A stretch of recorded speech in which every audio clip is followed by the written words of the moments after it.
mic check. Info. See, awareness, mega aware. That's tells you how good stuff is. Cool. And tell me, and all the ones that have evolved. You have mega aware, then you have voltage spear, mega aware. I have 2 starters which were both special. Nice. And special are equivalent to mega aware difficulty as in they have the same stats. It's just special is how the game determines starters. Do you play any of the Sonic games? I mean, like I did. What about the Chow system in Sonic Adventure 2 love Battle? that. Oh, see, awesome. So love yeah, Chow. we have similar play styles then. Yeah, Similar I mean, tasting games. Yes. And the interesting thing is, all the skills you pick from. You pick the skills it has. That is really cool. So that's like the Digimon World games. So if you like, this one has a healing skill. I could not have it have a healing skill, but it has. But the cool thing is, I can just go doom, doom. That is doom, awesome. Doom. Okay. It's literally the simplest thing ever. I like it. Am I on? I'm on. Hi, everybody. So this is the Q&A session. Can they hear me back there? Maybe. Maybe not. Bueller. Bueller. Oh, wait. Okay. Oh, okay. We're going to pretend that didn't happen. Okay. God, I can't be sexy at all. Okay, so, few ground rules. Don't bum rush the microphone. Kind of a given. Don't bum rush the other people going to the microphone. Also kind of a given. If it feels like you could potentially hurt somebody in your trip to the microphone, don't do that. Good? Also, be respectful. These guys are professionals. They've come here to tell you about their jobs and give you pointers. So please show them proper respect. Is there anything I'm forgetting? Oh, 10 people at a time. Just pretend there's 2 of these. 10 people at a time. And we're going to cap it off. If you have another question you want to ask, you have to go back to the end of the line. So 1 question at a time, all right? Everybody cool? Let's bring out the guests then. Are you ready?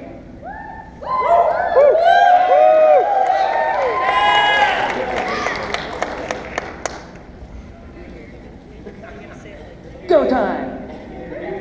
Woo!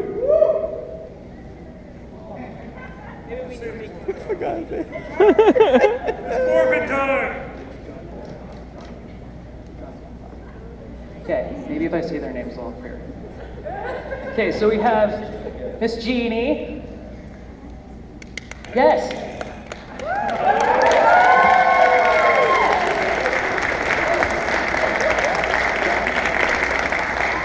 And Johnny Yong Bosch.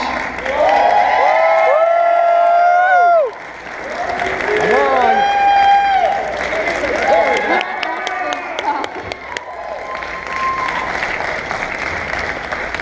It's almost like Field of Dreams. Like you have to say it a little louder. And we have a surprise guest for you, which is the reason why there's 3 microphones in case you couldn't figure out. It's not just me. They didn't leave one here for me knowing I was going to be here to entertain the crowd, unfortunately. So, let's get out our mystery guest. I didn't know what it is. Come on out, Max.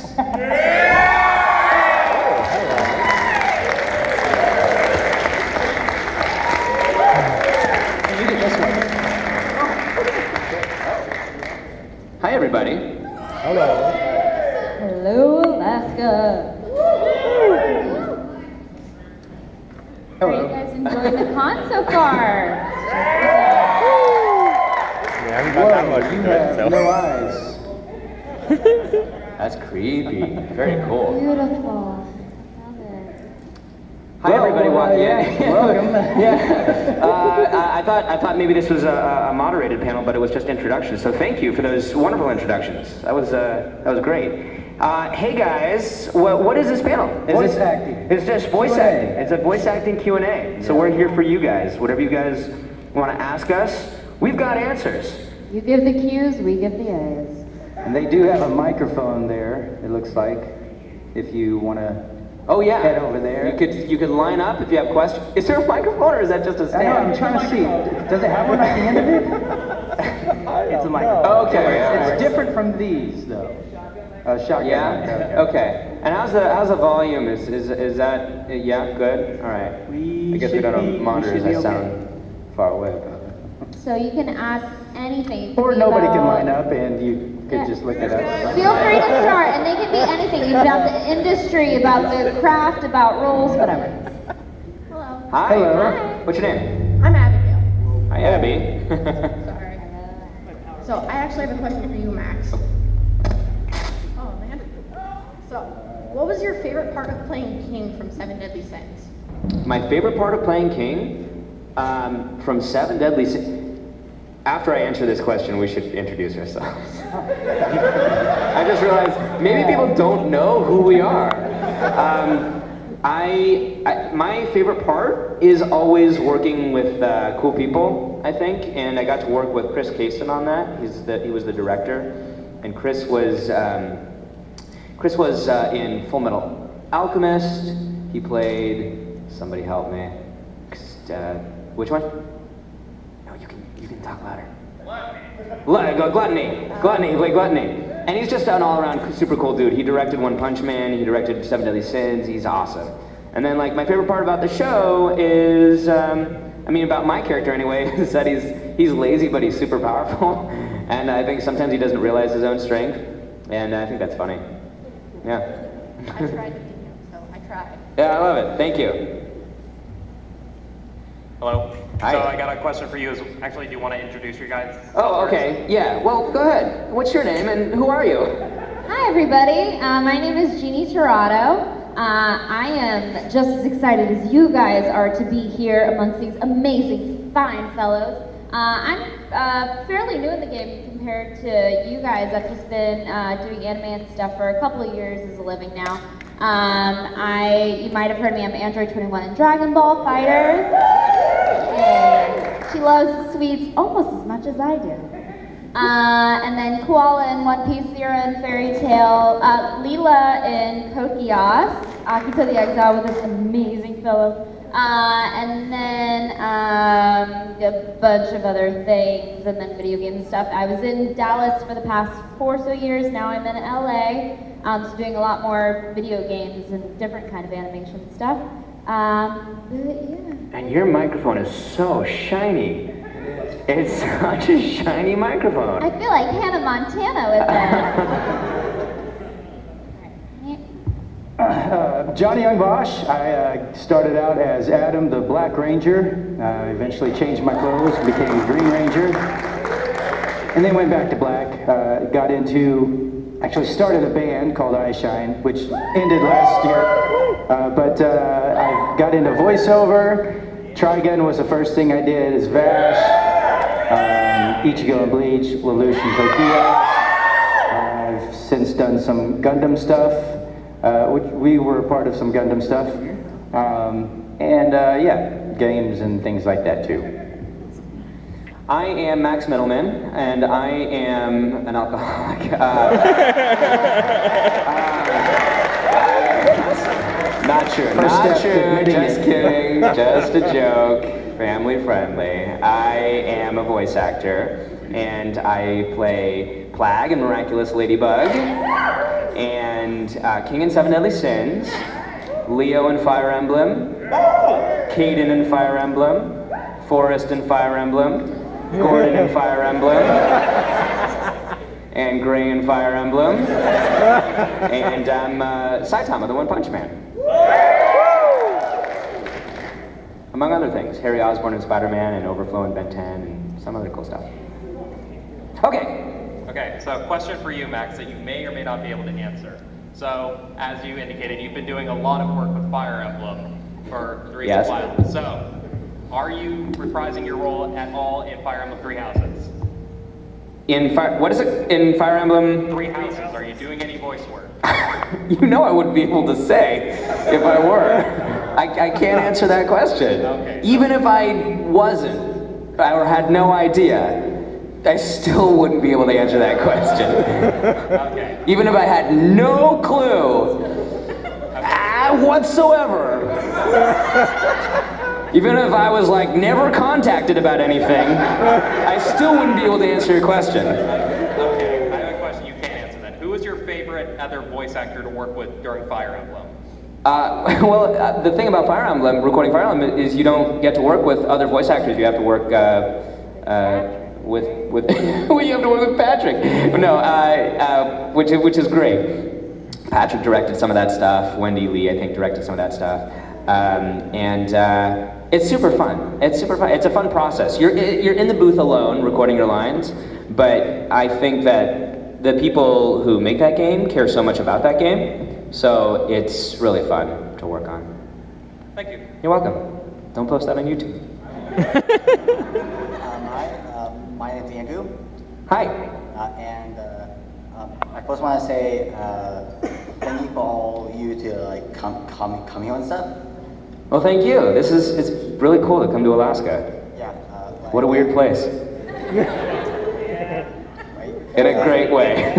Not what Cohen punched that. This is a question for like Johnny.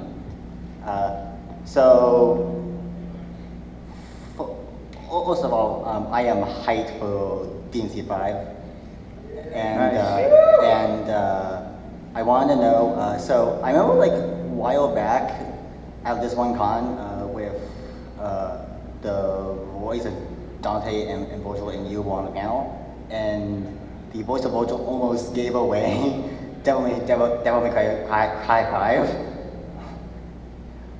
No, that didn't happen.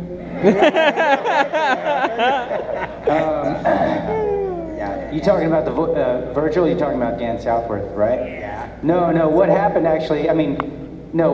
That was actually DMC4 that we were there for, and he gave away the fact that he was my father in the game without thinking about it. This was before the DMC4 had actually been released, and we was kind of promoting it and going around, and then when they were bringing me up, he mentioned, and my son, or whatever, and then we were all like, whoa, I don't know. But DMC5, none of us really knew that it was actually going to happen, because after DMC4, they went off and they did that reboot, and so we thought it was done. We don't speak of that. What was that? We don't speak of We that. don't. Okay, I won't talk about it then. But I actually was in Japan working on like a pachinko thing, doing a motion capture with Ruben, who also does Dante. And I took a picture of both of us and I posted that, and that's what everybody started thinking that DMC5 was happening, because they thought we were there working on that, but we weren't. And then Capcom made me take it down, and then that picture went viral. They're like, ooh, he had to take it down. But it actually wasn't, DMC5, and it wasn't until I think like 3 years after that they actually contacted us about 5. I know, hey, is somebody riding these mics? It might be the monitors. Yeah, something. I think it sounds. If you ever wondered what the Aurora Borealis sounded like, this is what it sounds like. Oh, you fixed it. Thanks for making me look stupid. You're the Northern Lights here. Super quiet. Max says pretty uneventful. Yes, hi. Hi, I have a question for Max. Have you guys started recording season 2 of One Punch yet? Even if I had no clue when that was going to happen, I wouldn't be able to say.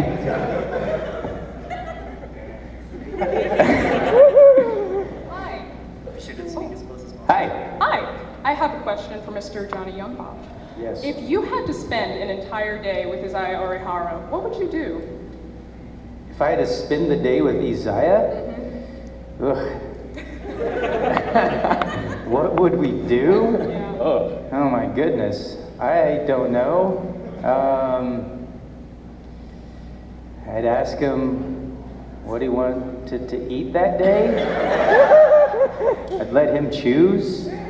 First of all, where are you guys? Are you in Alaska? Are you at the market? Am I in Alaska? Yeah. Does he know Alaska well? Right. Are you going to go to brunch? Japan? Or? Yeah. We'll probably get some noodles. That sounds fun. Yeah.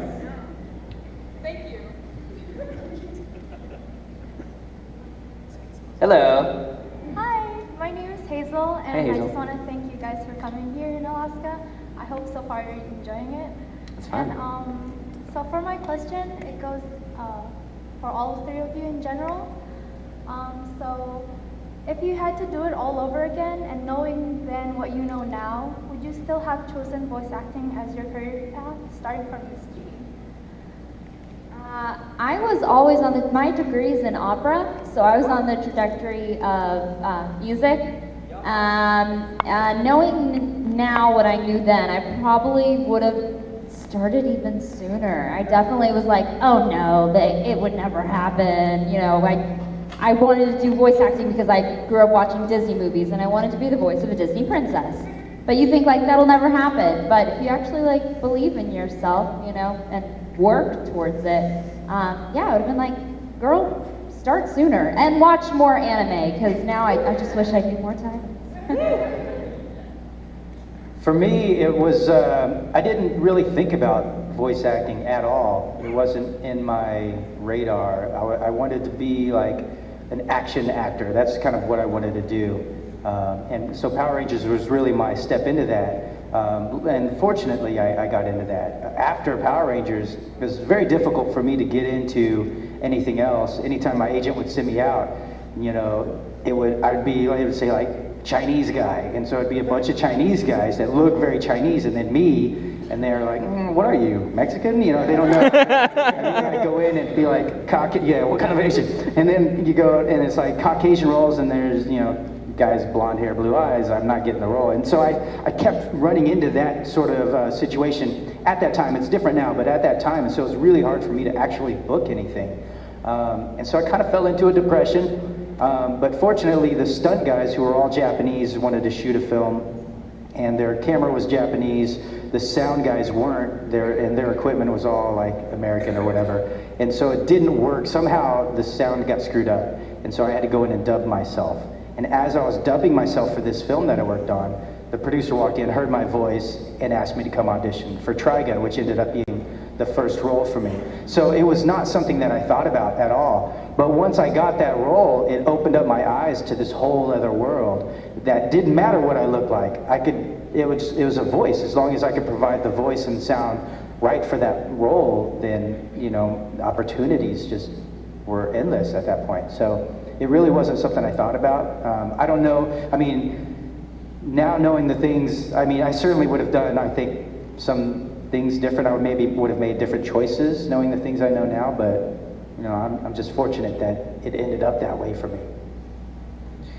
I would have started sooner had I known that voice acting was a thing. I love voice acting. I think that I've always wanted to be an actor since I was a kid, and I never really had the confidence to do it. And I think my parents were kind of like, every time I would be like, I want to be an actor, they'd be like, yeah, sure, it's okay. And when I got to college, I was a pre-med student for 4 years, and I hated it. I hated every second of it. But I did it because I was like, well, acting isn't a real career choice, and so I guess I'm gonna have to, you know, get a degree that matters, whatever that meant, what matters, you know, it doesn't mean anything. So my 4th year, I was taking a lot of acting classes just because I enjoyed it. And I found voice acting somewhere in the mix there. Got a demo made, got a voice acting agent while I was still in college. I fell in love with it, and it took off from there. And I switched my major from neuroscience to biology to kinesiology to biology to theater. and I got my degree in theater. And that was the degree that mattered, because that's what I ultimately wanted to do, and I should have been doing that whole time. But on the flip side, like, I say that, but I don't know if I would have had the passion for acting that I have now, given that I went through this trial of 4 years of knowing exactly what I didn't want to do. Because I could be going, oh man, what if I pursued that dream of being a doctor? Well, I have no dreams of being a doctor anymore, so I think that was a benefit. So yeah, I love voice acting, and I would of course do it again. Thank you so much. Thank you. Awesome. Hi. Hi. My question is for everyone. What's your favorite role that you've done and why? And it's for everyone. It's hard to choose one. They're our babies. Yeah, We love exactly. them. We always say it's like picking children. So I'll switch. I'll say. What's been the most impactful one that you've done in your life? Oh. Better question. Yeah. Because I'll have like favorites for a time. Like right now, this is my favorite, and of course, it's always the one that you can't talk about. Right. Most impactful. I voiced a character called Lucia in a very gory movie called Genocidal Organ. And it just says it's a very politically relevant movie, Funimation. If you haven't seen it, Funimation came out with it, it's amazing. And it has to do with the language of genocide, where that comes from, and how you can almost exacerbate these countries that are kind of in a tumultuous season, and it can turn into all-out war. So it's really good dialogue, really good. And there was even we had a behind-the-scenes special where they were us in the main cast, and our director Cliff. We talked about how this pertains to our society, and it was just like super real, super intense. And I got to be. She was a Czechoslovakian linguist. So I got to do an insane accent and then talk about these very abstract, lofty ideals and really delve into it with the performance. And it just, after you leave the session, it's just like, let me ponder life for an hour. It was great. Well, for me, it's still kind of hard to choose the most, because throughout there's been moments that, like I just mentioned, Trigun was definitely one that was impactful because it opened my eyes to this whole new world of acting. Devil May Cry is another one that would be impactful, but that was because it wasn't limited to picture. I had a script. I got to go to Japan for the first time and do motion capture, so I got to make all these choices. And then, you know, it was just a whole new experience. Eureka 7 was one that was impactful in a way that they had actually recorded with someone else as the main actor, and then when that got sent to Japan, Japan was like, no, we want somebody else, and so they recast. I went in, auditioned, got the part, and then I had to play the voice higher than the previous actor, younger, you know, but they kept wanting me to pitch him up as high as possible, and I kept saying, well, this kind of sounds a little whiny, is it okay if I bring it back? No, pitch him up.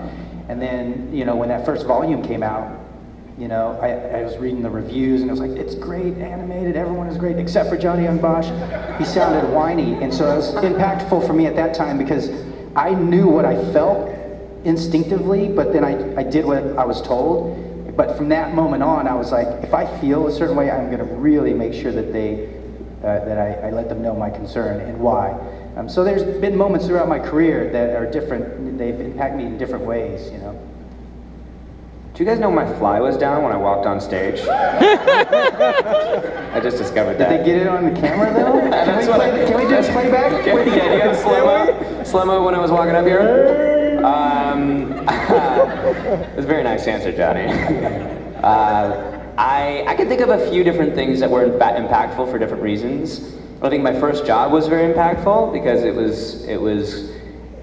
was a lot of validation in that involved. That I could actually do this, and someone had confidence enough in me to cast me in something. That first job was in Ultimate Spider-Man, where I was actually just filling in for another actor to do, because he was shooting a movie somewhere, so I filled in to do the Rhino, and that was my first job, and it was really, really, really impactful for me. And then later, another really impactful thing was my first job recording with a cast on a show called Transformers Rescue Bots. And again, it was just more validation of like, oh, okay, well, I'm working now with these really awesome actors who I looked up to, Maurice LaMarche, who plays the Brain, and 1,000 characters in Futurama, Jason Marsden, and DC Douglas, and a bunch of people, Steve Bloom, and that was so meaningful to me, and that particular cast was unlike any show I've ever been on, because they were like a family. After every recording, we'd go get drinks, we'd have dinner, and we just, we just hang out, and it doesn't really happen very much. And it was really cool. So those were a couple big ones. And then like One Punch Man is a big one because it's so iconic. And then another one is Your Lie in April, because I think that show helps a lot of people. And it was emotional going through that show and recording it. So there's like 3 or 4. Thank you very much. Cool, thank you. I'm secretly so happy that, because like my favorite roles of you guys are Brent and Thurston, and then also Your Life. So I was like, bring it up. Yes. Hello. Hi. This is a question for Johnny. My friend couldn't make it here today. He wants to know what characters you played in Gundam and which one was your favorite. In Gundam? Yes. Daryl. I played Daryl in Gundam Thunderbolt. And Iron-Blooded Orphans, I'm Orga. In Seed, I am... What's his name? Dierka. I think that's it. I think it's just those 3. And which one is my favorite? I like them all for different reasons. They're very different characters, each one of them, Thunderbolt was the first one I did, and I was super excited about just being a part of Gundam, just because of the legacy it is, and then to play a character like that where it was like. Usually there's like good guy, bad guy, but it was just you couldn't tell, you could make a choice and you wouldn't be wrong, to be one way or the other. And that's what I really liked about Thunderbolt. Iron-Blooded Orphans was one where I had never played someone like that. It was kind of outside of my typical character to be even called in to audition for. And so in that character, it was something that I would expect to hear Crispin Freeman or somebody like that do. And so for me to kind of feel right for that character that's like war-torn or whatever, I did something really stupid, and voice actors always tell me that it was dumb. And they're right. But as I would go to work, I mentioned this yesterday, as I'd go to work, I would shout out every street sign. So that when I show up and then I start working, I'm already like kind of raspy, I sound like I'm exhausted. And it was more for me, I think. I mean, you can kind of hear it sometimes more than other times. It was a stupid choice, but I think because, it wore me out faster, but then I wanted to have that, because I know that you can hear just a little bit of it, and I wanted you guys to get that feeling of like, this guy has seen some things or whatever. So I don't know, each one was different. Dierka was just, again, it was just a totally different character for me to play. He didn't have a whole lot of things to do there, but I don't know which one would be my favorite. It's really hard for me to choose. I face each, I'm sure with you guys too, it's like, this is a new thing, I want to do the absolute best I can with this character, and so that's what I do. You give it 110%, and then you just go with that, and you just believe that, and so it's hard. I think that's mainly why it's hard for me to choose, because I gave so much for each one of them. Even if it wasn't as important of a character, I still feel like, I gave everything I could.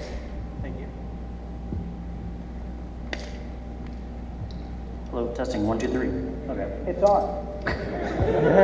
Sorry, sometimes my voice may go up or down, but this is a question for everyone. Y'all have like any advice that y'all could give for anyone that wants to start out or do voice actor work? I think the best resource for any voice actor is a website called iwanttobeavoiceactor.com. Have you been there?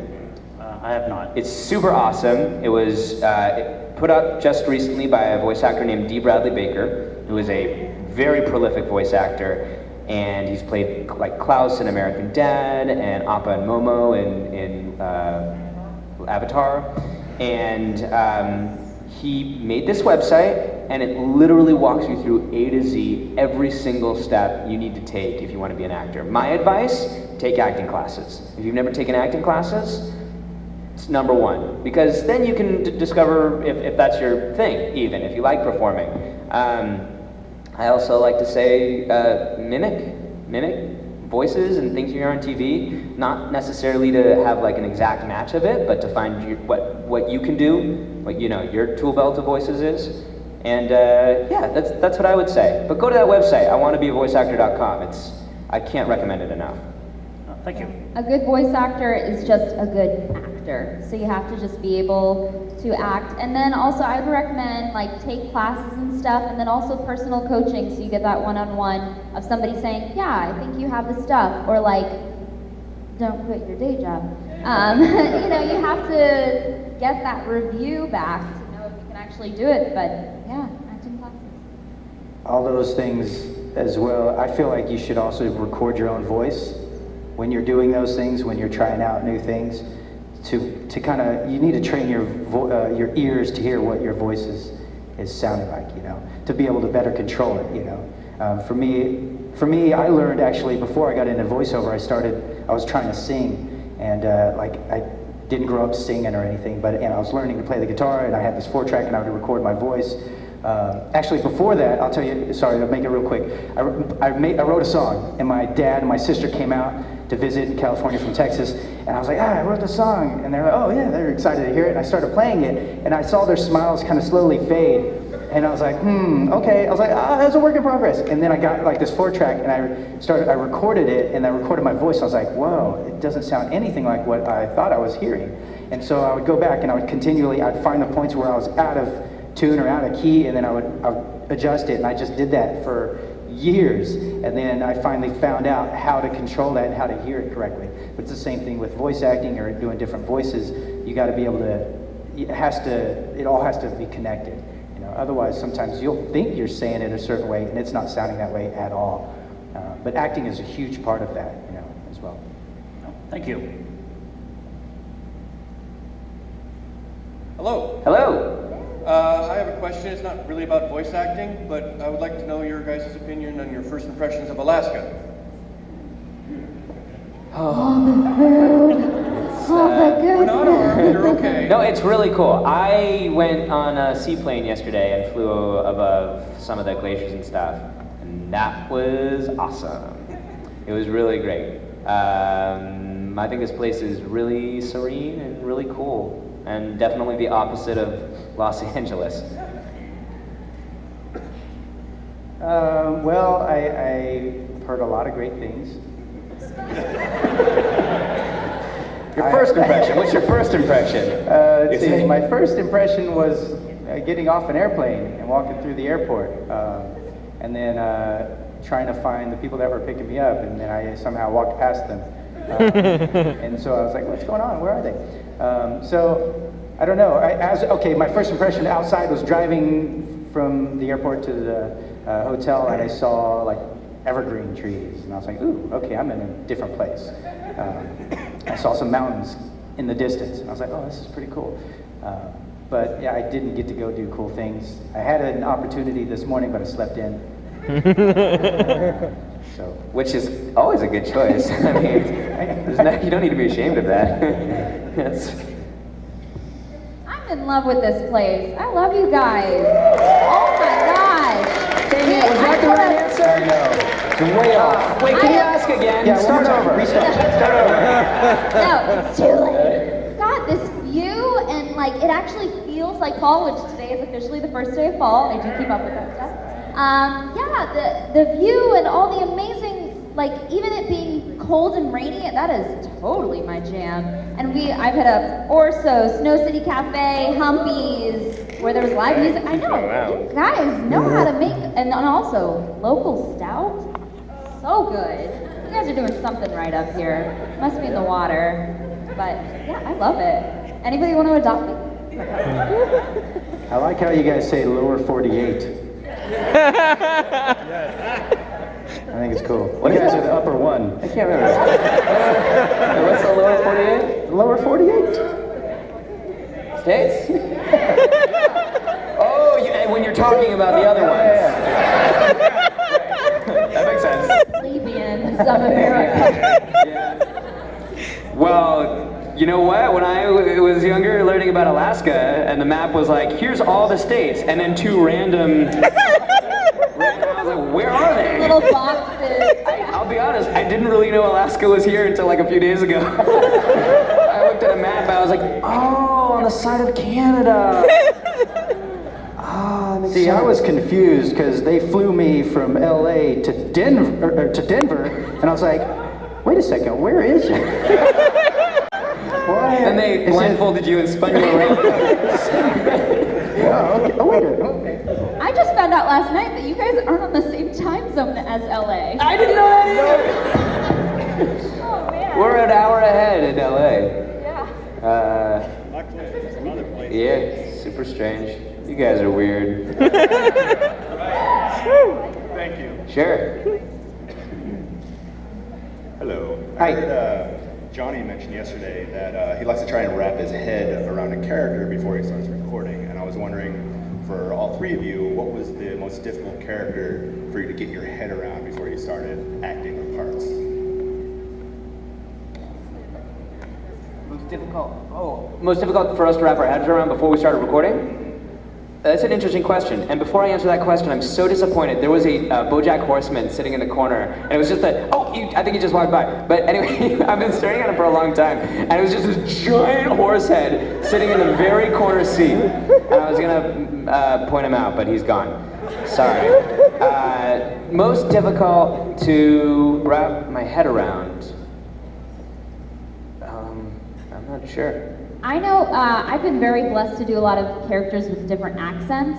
I was not just like regular like English, American and then British, but I've also done like French and I'm Hispanic, so I've done Latin characters. And then for Tokyo Ghoul, my character was trans but German. And I'm not from, like I studied French in college, but I took diction courses as part of my opera degree, but it's still like, I don't know this language, and that's always a fun challenge. My first video game role, she was Norwegian.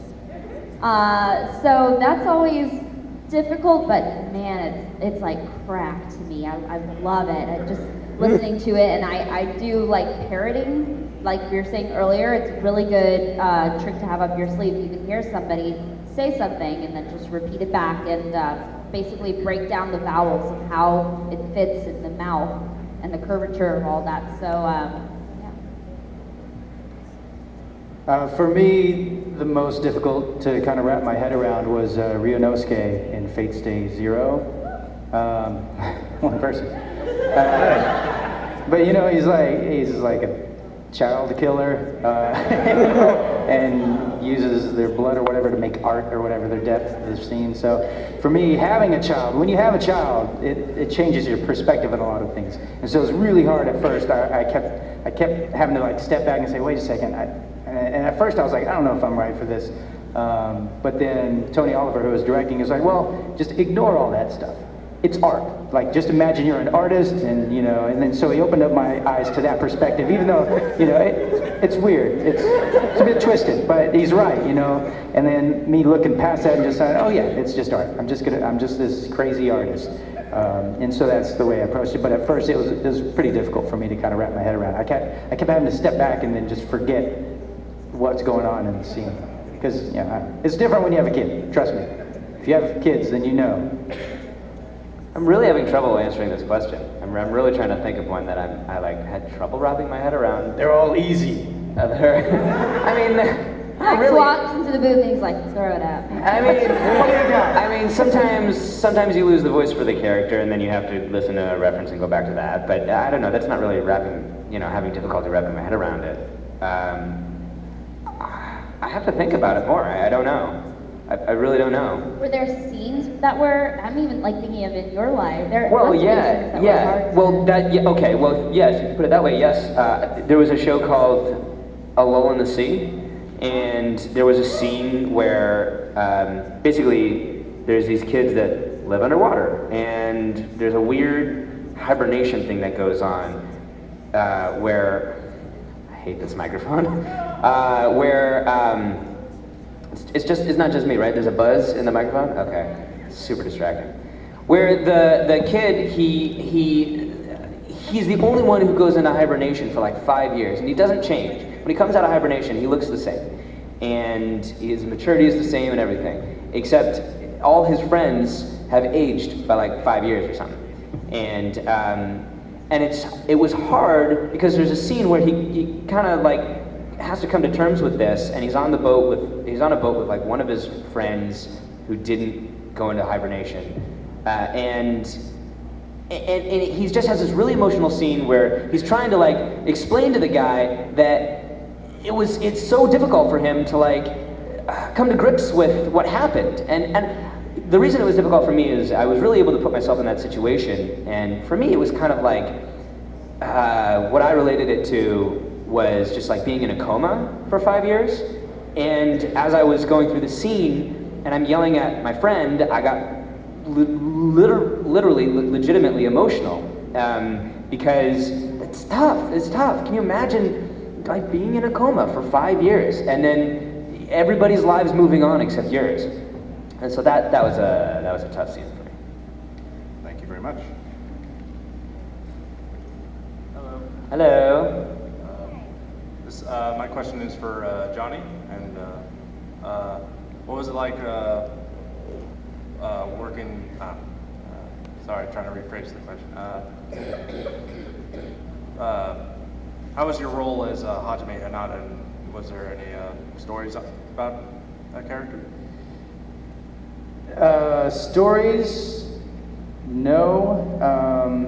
I worked on that quite a few years ago. The only thing I really recall from the original recording session was that our time to work on it was very short. And so Tony Oliver, I believe, was directing on that. And so the pace of everything, we had to move pretty fast.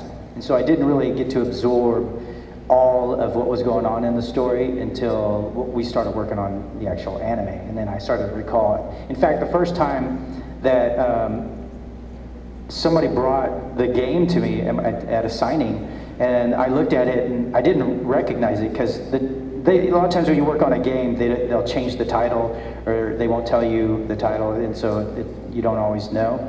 So that one I don't recall the title, and it was brought to my table and I looked at it and I was like, oh, I'm sorry, actually, I'm not in this.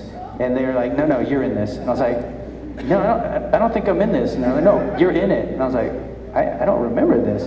And they actually had to pull it up on Wikipedia or something. And they're like, oh, there you are. And I was like, what's your name?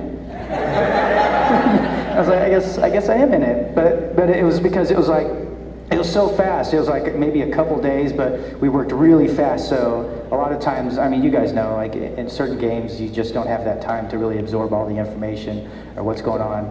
And I had no idea what it was until much later after that moment, then I was like, oh shoot, I need to look it up, figure out what this is about. And then I was able to watch some stuff on YouTube, and then obviously the anime came out, and then, of course, I recalled a few things. But there are very similar things for me as far as there's similarities when I did Persona 4 with that game. So there was a bit of a crossover for me that I got confused with. So I don't have any really great stories other than not recalling the game. Hello. Hi guys. Hi. I have a question for all three of you, and my question is, what is the funniest role you have ever played, voice acting or otherwise? Funniest to me was a role that I did on a show called Breadwinners, and they called me in just to do one line of a character, and I've been wanting to use a voice for a long time that I finally got to use, and I think the line was just like, I'm Monster Bill! That was it. I don't know. I liked it. And they were like, do you have anything else you want to try? And I was like, nope. Normally I'd be like, oh yeah, I got another thing. And I was like, I'd really like you guys to use that one. So that was fun for me. All right, thank you, Max. Who else? I voiced a girl who's almost as crazy as I am. Her name is Kai Seti Numa in Kiss Him Not Me. Yeah. She loves shipping them boys together, and she is the ultimate fangirl, and that was so much fun because there was never a too much. Like I would literally do a take, and it would fit the flaps, and then it's like, I got an idea. Can I go a little bit further with it? And Tia, the director, and it was her first show that she fully like directed. She was the writer and the director for the show, and she's like, okay, go for it. And so I would like get like down in the basement, like instead of like, oh my god, I love them so much, I'd be like, oh my god, I love them so much.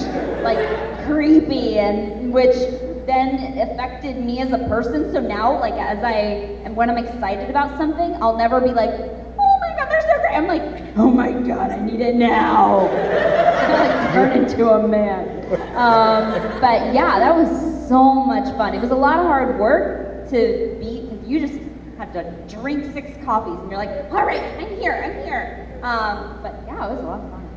All right, thank you, Jeannie. What about you, Johnny? I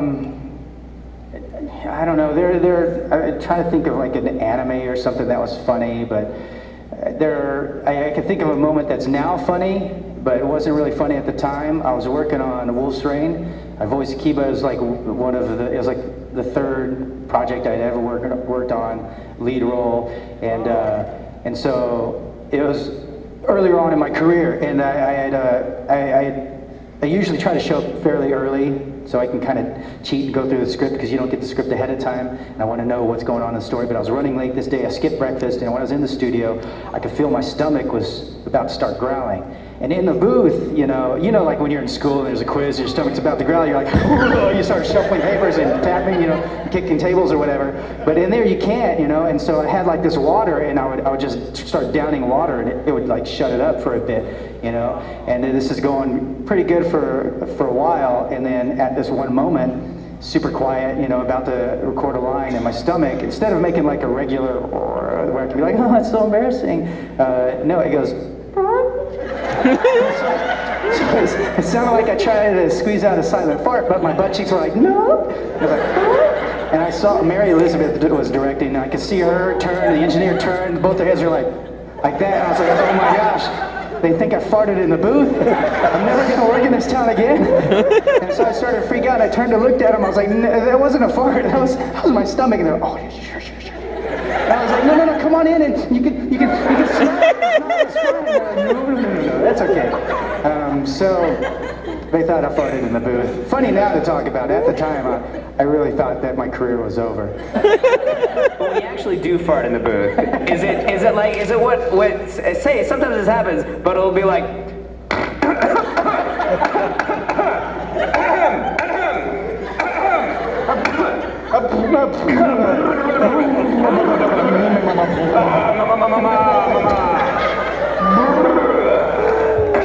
just warm it up.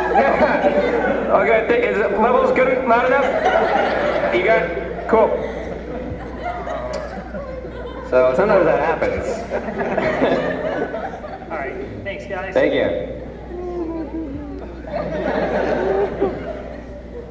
Hi. Hello. How's it going? Good. How are you, Austin? I'm doing well. Good. Yeah. Austin? That was Pikachu. Hi. Discount Pikachu, actually. Hi. So I do have a question. I wanted to, kind of mess with you guys a little bit. If you ordered an Uber and your driver happened to be someone that you played, who would you feel most comfortable with picking you up? And then Ho-Wink. Not Kosei from Your Lie in April. I think that would be a little weird. What? If you have seen Star Blazers, $21.99, I play Akira Yamamoto. She is the best female pilot. She's the only female pilot, but she's also the best pilot out of all the guys. She holds her own, and she is so badass, and it's so empowering for me to voice her, so she would definitely get us to where we need to go. It wasn't a funny answer. I'm thinking of a character that's been like, I don't know, that's like the most neutral. Because I don't want someone with drama. Yeah, I don't want drama. And most of my characters are drama, so oh man. I feel like most of my characters would like take their own life to save another. So that bothers me a little bit. Oh man, who's the most selfish? I don't know. Who? Plague? He's pretty selfish, isn't he? Yeah. Leo? No? I don't know. I was thinking Leo, but Leo's... That's tough. You guys, I don't want any of my characters driving me. That's my answer. I'll drive myself. Yeah, I don't know. I think I would want to pick somebody who would, get me there. Someone responsible. I feel like Yu-Gi-Oh! From Blue Exorcist, maybe. Makoto. Kind of the safe bet. Just go the safe bet. Not looking for any adventures. All right, thank you guys. Thank you, sir. If you need anything, let me know. Okay, thanks, Austin. Hi, how's everyone doing today? Good. All right, that's my point. Oh, okay, bye. I'll be here all week. Yeah, so, question. If you guys can choose a character to play, whether it be an anime, a cartoon, or a live action, is there any character that you would want to play? That we haven't played? Yeah, that you haven't played. Either a past character, or a future character, or someone that nobody knows about. I want to be a Disney princess. See, I knew you were going to say that. Even like... Which one, though? What? Which Disney princess? Oh, yeah, a new one. Original. I don't know, as long as I get to sing and some kind of animal comes to me and does something. I think I want to be a Disney princess too.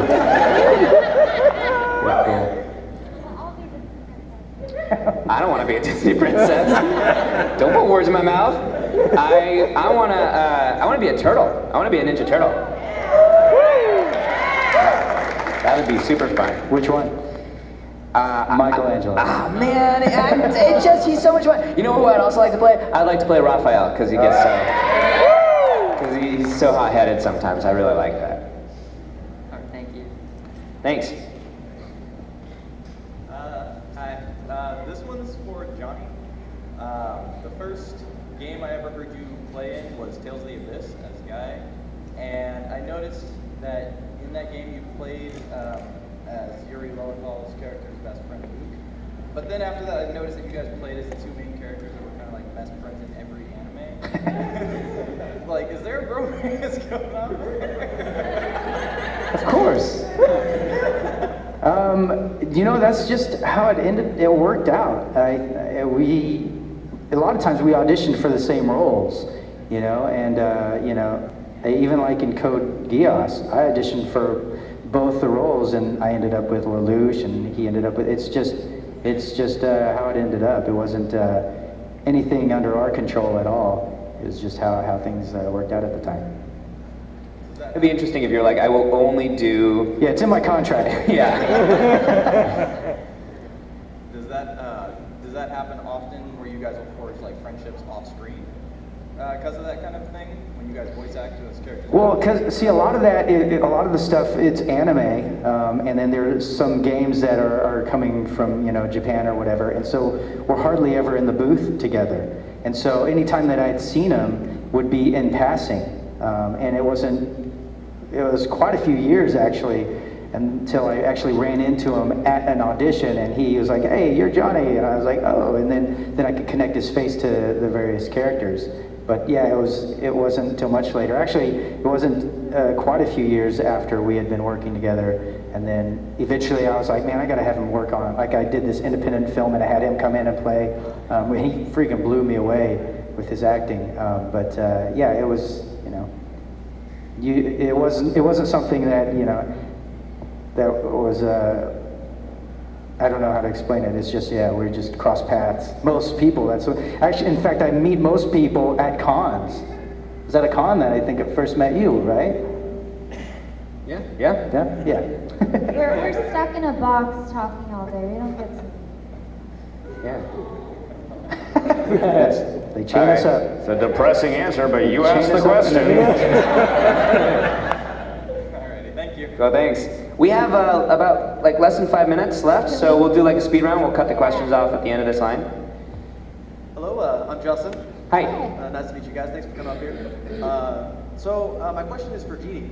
Chicago, I was hoping you could tell us a little bit about how you landed the role of Android 21.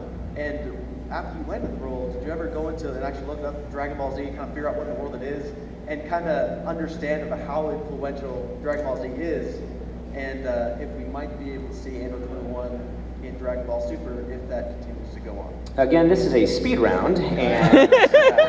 I will talk very, very quickly. I'm kidding. All right, that role I got to do with Okatron and Sabbath is so great. I love that studio because they know me very well. It's great to work with a studio where they know what you can do and they know the limits that they can pull from you. I had auditioned and heard nothing. Months went by, and then Sabbath texted me saying, hey, we have this new role in Dragon Ball. I don't know if you've heard the title. Would you be interested in doing something like that? Like, let me look at my calendar. Oh, I have to be free, sure. Because obviously, you know Dragon Ball, everybody's heard the title at least, so that was a lot of fun. Another role where I could just test my limits, go as far as I can go. And then, yes, I did look up stuff, and it helps when you have a boyfriend who works for Funimation and he knows all the Dragon Balls, so I'd be like, babe, who are all these people? Yeah. Thanks. So I really asked one of the stuff. I was wondering like, okay, so I think I lost the question? It's there somewhere. It's there somewhere. We'll come back. Wait there until it comes to you. We'll move on and then we'll come back. So question for any of you with an opinion, mostly Johnny though. Do you have a favorite JoJo or JoJo part? Favorite JoJo part? There was a moment where I threw a rose at Dio, and for about a minute he was like, with the rose in front of his face. It's one of my favorite moments.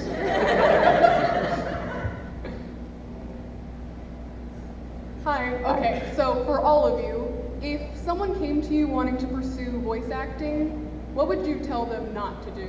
Like a not thing, something not to do. Don't be, I can't say the word. Don't be that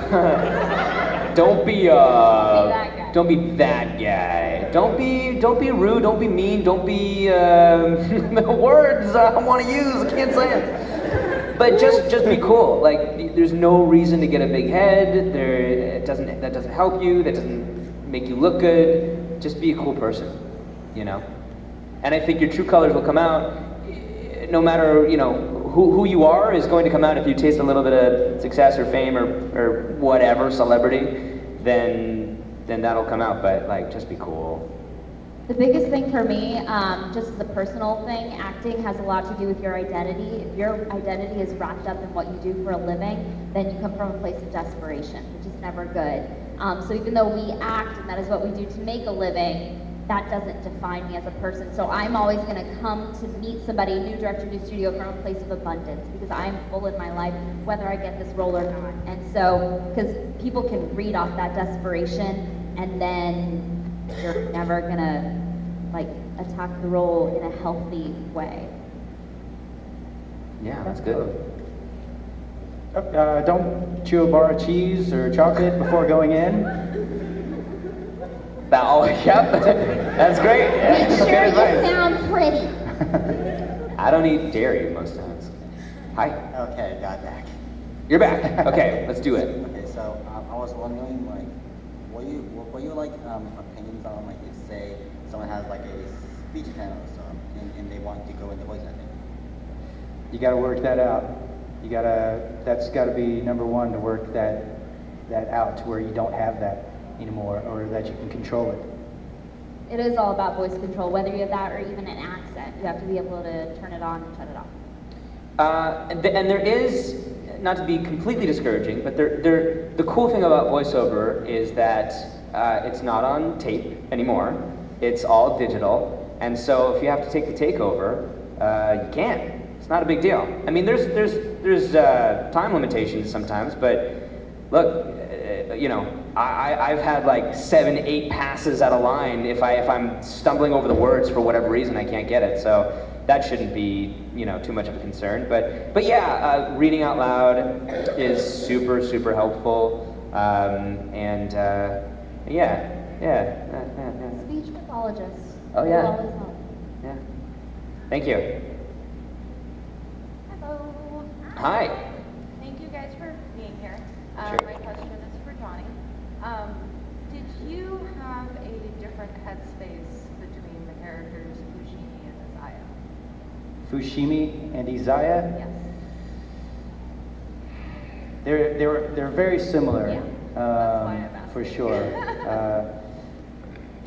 But when I was once I started working on, voicing Fushimi. I mean, Isaiah wasn't, you know, I mean, I was working on that as well, but it wasn't something I thought about. But I did feel similarities as I was doing it, for sure.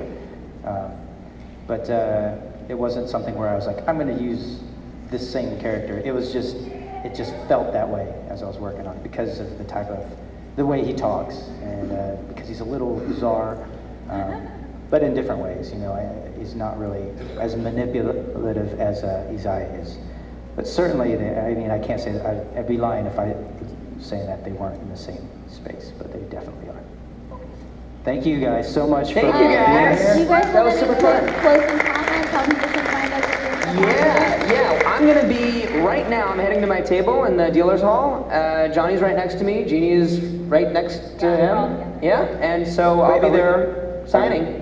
Are we doing signings in the dealer? We have our own, we have our own like signings times, but then we also have a table at the vendor's hall that you might find us at throughout the day. Yeah, I'll be there right now until like 3, and then I have like an official signing. I've got an official signing right now, and then I'll be there at 5. Perfect. And I'll be there right now, and then I have my signing is tonight at 6:30, and then you can always find us on social media and ask us a question if we didn't answer your question. Yeah. Cool. Thank you guys. Thank you guys so Did you much. have fun? Yeah. Fun? Cool. Thanks, guys.